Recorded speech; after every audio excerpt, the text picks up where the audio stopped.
As you can see, I'm very mixed race. I've decided to run a DNA ancestry test. 1 month later, the results are in. What? It doesn't make sense.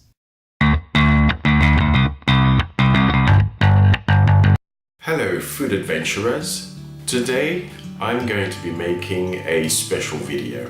A video about my ancestry. As you can see, I'm very mixed race, and the story that I've been given all my life is as follows.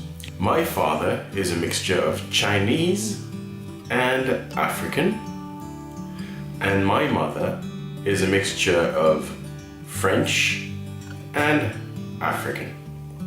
And obviously this gives both my parents, and that leads to me.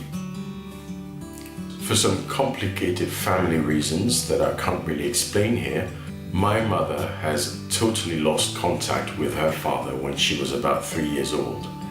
And to add to the confusion, my mother's grandfather at the time did not want my grandfather to basically have his name on the birth certificate. As a result, I have no documented trace of my maternal grandfather. therefore, I've known all my grandparents except my maternal grandfather. All I know is his name, a few facts, I don't know if I should call them facts, and the fact that he was French. That's all I know. So, in order to push this investigation further, because I really want to find out more about my ancestry, I've decided to run a DNA ancestry test. I have ordered a DNA kit from the website myheritage.com. Right, nice box.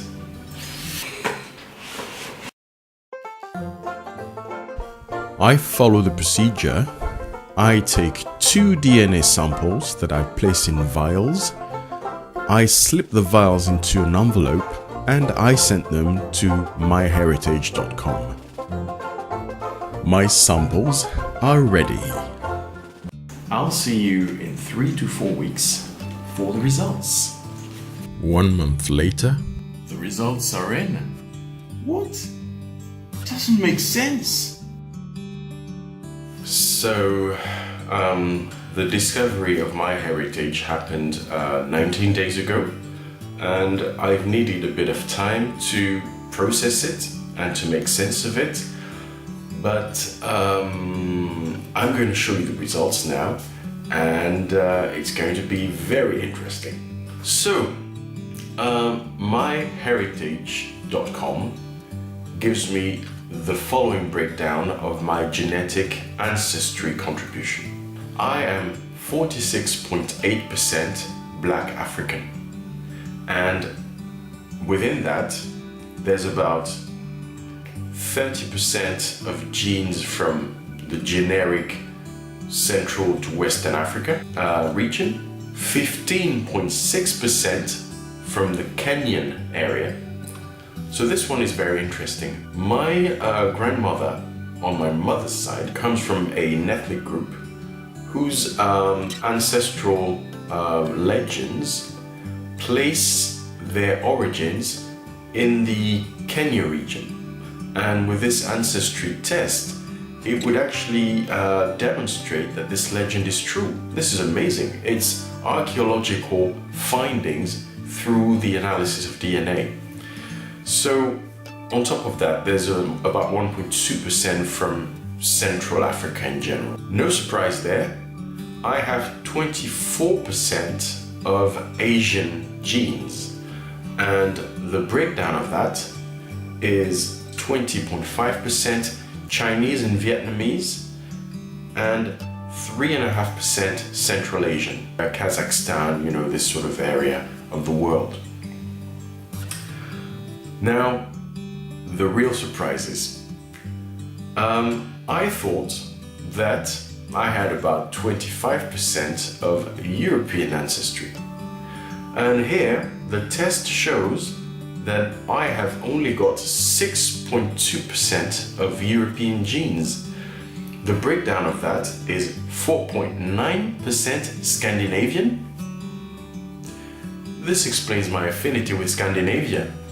I visited Scandinavia in 2018 and I just loved it. And 1.3% Iberian. But we have to be careful here because the website myheritage.com describes the Iberian region as that vague area between Spain, Portugal, France, the north of Italy, part of Belgium. So I would say Western European in general.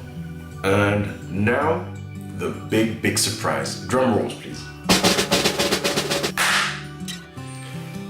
myheritage.com gives me 23% Jewish and Semitic ancestry.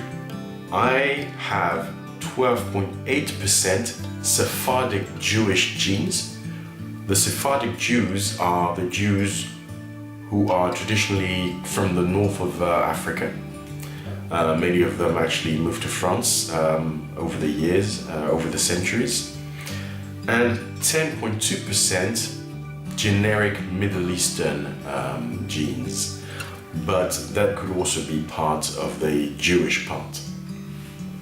So, that part of me, which I thought was European, is mostly, I think, Jewish. So my grandfather, whom I've never known, is actually Jewish. That's the big surprise in my DNA results. And I must admit I was stunned when I saw the results because it didn't make sense according to my family history.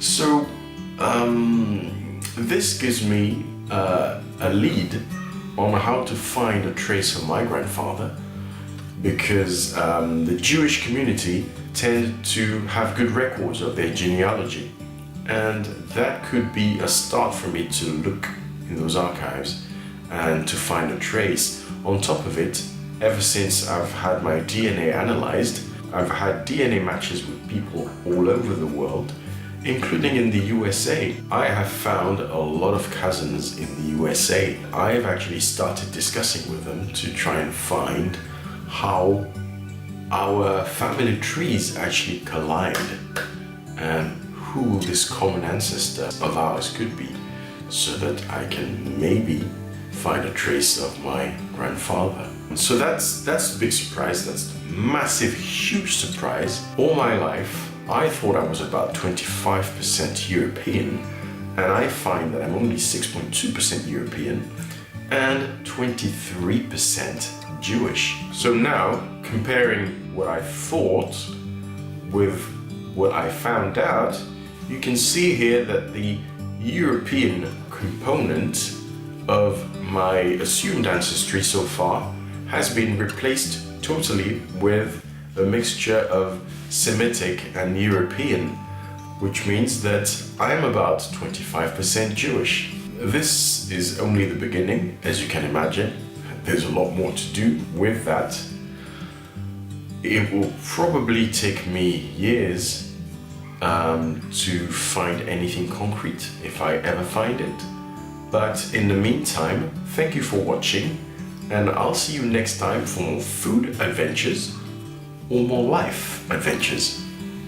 Catch you soon.